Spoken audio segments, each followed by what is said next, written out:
In the heart of Bangkok, where skyscrapers cast long shadows over ancient temples and golden shrines, stands an exclusive private school known as Phra Suksa International. With its pristine white buildings, palm-lined courtyards, and students in crisp uniforms, it was the kind of school where names mattered, reputation spread fast, and image was everything. Phatra Suryavan was the name everyone knew. She was the kind of girl whose arrival in a room turned heads. Tall, elegant, always perfectly put together. Her long black hair swayed like silk when she walked, and her smile, charming yet distant, was the kind that could silence a hallway. She had over 80,000 followers on social media. Her videos, often showing her laughing over bubble tea or posing in designer outfits at rooftop cafes, were endlessly shared. Teachers praised her. Boys worshipped her. Girls either envied her or tried to become her.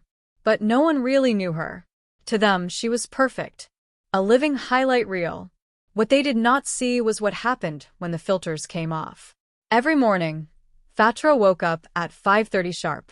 Her room, painted in soft pastels, was filled with beauty products, school trophies, and magazine clippings. Her schedule was rigid. Exercise, skincare, revision, content planning, all before sunrise. There was no room for chaos. Perfection had become her prison. At school, she was always surrounded. Her circle of friends, Mint, Lolita, Chai, and Samsak, was as photogenic as she was. They looked like a dream. But even dreams could crack. Phatra, are we still doing the rooftop shoot today? Mint asked one morning, holding an iced coffee and a forced smile. Of course, Phatra replied. We need to keep the engagement high. Mint nodded, but something flickered in her eyes. Not admiration, not friendship, something closer to fear. It was not a question of whether people liked Phatra. They did, but only as long as she remained flawless. The moment she slipped, even slightly, everything she had built could crumble. She knew it, and that knowledge haunted her. That afternoon, as the group posed for yet another photo beneath the pink glow of the Bangkok sunset, a notification appeared on her phone. At Bangkok Insiders posted, "The dark truth behind Phatra Suryavan's perfect life." Her heart dropped. The photo shoot continued. She smiled, posed, lifted her chin just enough to catch the golden light. But inside, something cracked. What truth were they talking about? Who had sent it? And more importantly, who among her so-called friends had betrayed her? Queen of Plastic. Phatra blinked back the sting in her eyes and walked away. She could not cry. Not here. Not now. But the corridors of Phra Suksa no longer felt like her stage. They felt like a trap. By lunch, the rumors had exploded. Even the younger students were whispering. Screens lit up as they showed each other the post. Some exaggerated. Others invented their own additions. The whispers echoed louder than screams. Did you hear she begged her parents to fake her lifestyle? Apparently, she's failing chemistry. She pays Lolita to be her friend. It was not true. Not all of it, at least. But truth did not matter. Perception did. In the girls' toilet, hidden from view, Phatra locked herself in the last cubicle and pulled out her phone. There was a new message. Unknown number. This is just the beginning. Her hands trembled. Somewhere, someone was enjoying this, tearing her down bit by bit. And she had no idea who it was. That evening, Phatra skipped her content shoot. Her usual rooftop location, an elegant cafe overlooking the Chao Phraya River, remained untouched. She sat alone in her bedroom, lights off, phone face down on the vanity table. She had not cried in years. Not since she had first learned the price of visibility. A soft knock came at the door. Her mother entered, carrying a tray with soup and rice. You did not eat at school again. Phatra nodded silently. Her mother placed the tray on the desk and hesitated. You know, you don't have to be perfect all the time. Phatra looked up, startled. What do you mean? I see how hard you work. I see how tired you are. But her mother did not know everything. Not about the secrets someone had exposed. Not about the lies she had told to keep up appearances. Or the price she had paid to keep her name floating above the rest. That night, As the city's lights glowed beneath her window, Fatra reopened her phone and studied the post again. Screenshots, private messages, even pictures that had never been posted publicly. Someone had dug deep. She scrolled through her follower list. Her recent likes. Her friends' comments. Anyone could be the traitor. Mint? Too eager. Lolita? Too quiet. Somsak? He had joked last week about how too much attention is dangerous. Could it have been him? The pressure was mounting. The next morning, Fatra walked into school without makeup. No eyeliner, no foundation. Just her bare face and ponytail. Her uniform, usually ironed to perfection, had a crease. The whispers started immediately. She's sick. She's trying to make a statement. Is this some kind of damage control? Even teachers blinked in surprise. She smiled at none of them. When she entered the classroom, the silence was deafening. She took her seat in the back alone. No Mint. No Lolita. No Chai. She felt invisible for the first time in years. And oddly, it was freeing. The lesson went on. Her pen moved across the page. No one asked her for help or a selfie or a repost.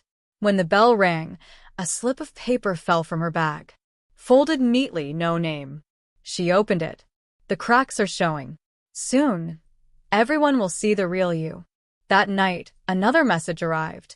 This time, it was a photo. It showed Fatra, aged 13, dressed in cheap clothes, in a small corner shop with her mother.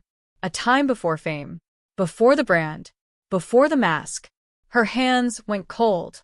This was no longer gossip. It was war. The next few days passed in a daze. Fatra stopped checking her follower count. The number dropped by the hour. Brands that once fought to be on her story were now quietly untagging her posts. She stayed quiet, observed, watched how easily they all moved on. Mint had become the new center of attention. Flashier outfits. Bigger laughs. She sat where Fatra used to, surrounded by a sea of admirers. And Fatra? A ghost with perfect posture, fading behind classroom windows. But something inside her began to stir. Not resentment. Not jealousy. Curiosity. She needed to know who was behind it. Not just for her image. For herself. She began retracing her steps. Who had access to those old pictures? That childhood photo in the corner shop?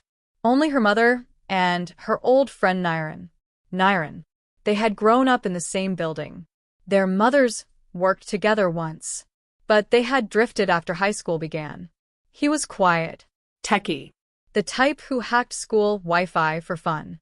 She had not spoken to him in months. That evening, she sent him a message. Can we talk? No reply. The next morning, as she left school, he was waiting by the gate. He had grown taller. Glasses, baggy uniform.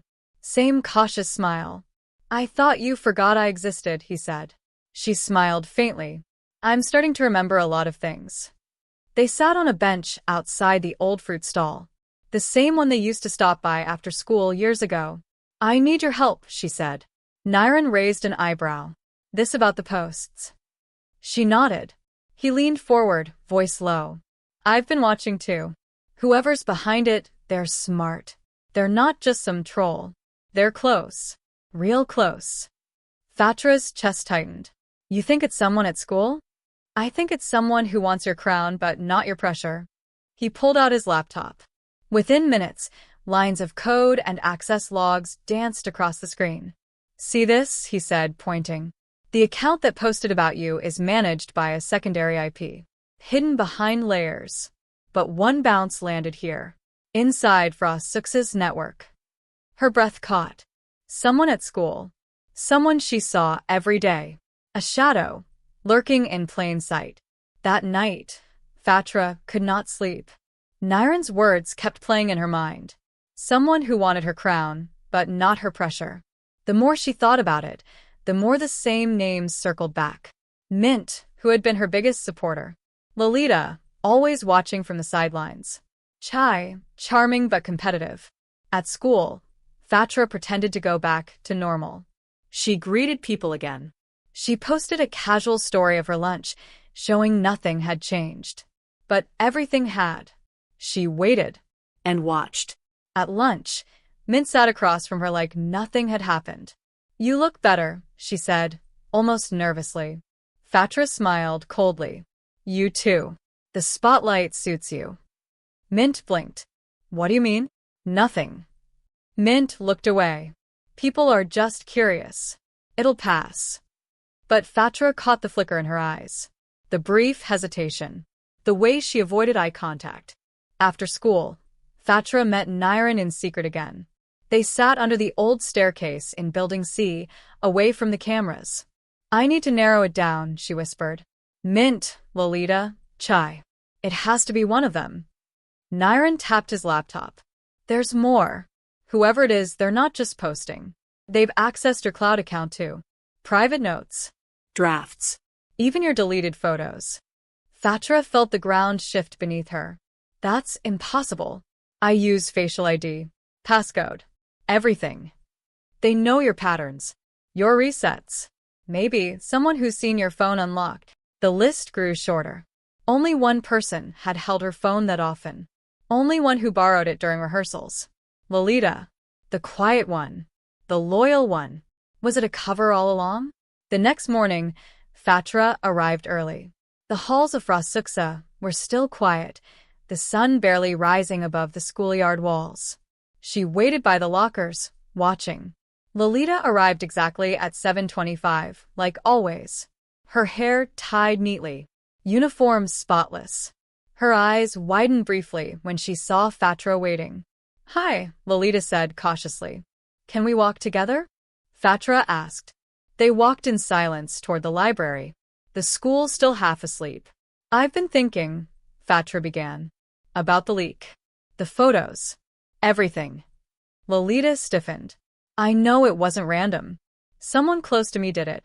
Someone with access to things no one else could have." Lolita stopped. "Are you accusing me?" Fatra met her gaze. "I'm just saying, I trusted you. A lot." Lolita looked away, her voice tight. "You don't know what it's like. Always in your shadow. Helping you look perfect while I disappear." There it was. The mask. It had slipped. "You wanted to be me," Fatra whispered. "No," Lolita snapped. "I wanted to be seen." They stood frozen in the quiet corridor, a storm passing between them. "I was your friend, Fatra. But friendship has limits. You only noticed me when you needed help.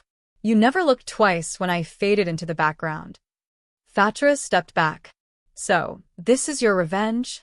Lolita's eyes glistened. This was survival. She turned and walked away, leaving Fatra reeling. Later that day, Narration confirmed it. "I traced the upload history. It was her. All of it." Fatra felt hollow. She had lost her image, her circle, now her oldest friendship. And yet something inside her felt lighter. She knew the truth. And that finally was a start. In the days that followed, Fatra became invisible by choice. She stopped posting. She walked past people who used to wave excitedly. The halls that once echoed with her name now passed her in silence. But she was not broken. She watched instead. Listened. She saw how quickly Mint had stepped into her place, leading the committee for the summer festival. She saw how Lolita kept her head down, quiet, but no longer unnoticed. It was strange. Without the constant performance, Fatra felt something new, something real. She spent more time in the library now, reading, writing, sitting near Narration when he would let her. He never said much, but his quiet presence was a comfort. One afternoon, Narration slid a notebook towards her. "It's everything," he said. "Screenshots, timestamps, metadata. All the proof you'd need." Fatra looked at the pages. Each one a thread of the web Lolita had woven. It would be easy to show it to the principal. Easy to ruin Lolita for good. But she didn't move. "What if I don't want revenge?" she whispered. Narration looked surprised. "Then what do you want?" Fatra closed the notebook. "To be free. To stop performing. To breathe." That evening, she stood alone on the school rooftop. The sun was setting over Bangkok, painting the city in gold and peach. She pulled out her phone and posted a single sentence. "Truth costs less than perfection." Then she turned it off. No filters. No followers. No crowns. Just Fatra. By the end of the week, Fatra's post had stirred quiet waves. No names. No accusations. Just truth, unfiltered. And still people noticed. Some whispered in hallways, wondering if the former queen had finally cracked. Others scrolled through her old posts, trying to piece together what had changed. But a few paused, reflected. In class, a girl named Sam walked past Fatra and said, "I liked what you posted." She didn't wait for a response. She just smiled and kept walking. Moments like that kept happening. Subtle, quiet acknowledgments. Not applause. Not praise. Just recognition. Even Lolita kept her distance now. No confrontation. No denial. But she had stopped trying to take up space Fatra had once filled. She had started helping behind the scenes again like before, but with a difference. She no longer seemed desperate to be noticed. One afternoon, Fatra saw her returning books in the library. She didn't approach her, but Lolita looked up briefly. Their eyes met. It was not forgiveness, not friendship, but maybe understanding. Mint, meanwhile, began to struggle. Her attempts to lead felt forced. Her stories grew less frequent. The weight of the crown was not what she had imagined. The school moved on as it always did, but it remembered. Not the drama, not the betrayal, but the shift. And Fatra? She found herself, slowly, in the quiet corners. In laughter not meant for the stage. In friends who didn't expect her to shine all the time. She was no longer the popular girl, but she was real. Graduation season crept into Bangkok with its humid warmth and buzzing expectations. Students practiced dances, speeches, and farewell songs. Teachers smiled more often. Uniforms were ironed to perfection.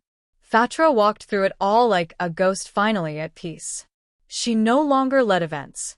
No longer stood center stage. And yet, she was present in a way she had never been before. One day, a message arrived. An official invitation from the school to speak at the farewell ceremony. She laughed when she read it. Then she cried. Because for once, it wasn't about being the most admired. It wasn't a vote. It wasn't a title. It was trust. The day of the ceremony came with golden light and the scent of frangipani in the air. Fatra stood behind the podium, looking at familiar faces. Some smiled. Some looked away. She took a breath. 2 years ago, I thought being seen meant being perfect, she began. I tried to live like a mirror, reflecting what people wanted. But mirrors crack. Masks slip. And what's left behind isn't shame. It's truth. The room fell quiet. I've hurt people. I've been hurt. But the hardest part wasn't losing popularity. It was losing myself. A pause. And finding her again has been the most real thing I've ever done. She stepped back. No applause. Just silence, deep and still. And then, slowly, hands came together. Not wild clapping. Just sincere, even rhythm. The kind you give when you've heard something true. Fatra smiled. She no longer needed a crown. Because she'd already reclaimed herself. Months passed. Summer melted into monsoon. School ended. New students arrived, wide-eyed and full of questions. The halls buzzed with fresh energy, new dramas beginning to unfold. Fatra, now a university student, walked through a different campus. No one knew her past. No one whispered her name. She liked it that way. She no longer posted daily. Her phone had fewer apps, fewer filters. She took photos of sunsets, of books she loved, of people who didn't ask for a caption. One afternoon, she visited her old school. The security guard greeted her with a nod. The walls still bore the same graffiti. The classroom windows still rattled in the wind. In the library, she saw someone sitting where she used to sit. A girl hunched over her phone, surrounded by books, eyes flickering from the screen to the shadows. Fatra smiled but said nothing. She walked past. She knew the girl's look. The fear of being too much or not enough. She had lived that life. And she had left it behind. At a street cafe near Siam, she met Narration for iced tea. He had grown out his hair and now wore glasses. "You're quiet," he said. "I like quiet," she replied. He sipped his drink. "Do you miss it? The attention?" She thought for a moment. "No," she said, "because it was never really mine. It was a role. I'm not a role anymore." A pause. "I'm just Fatra." And that was enough.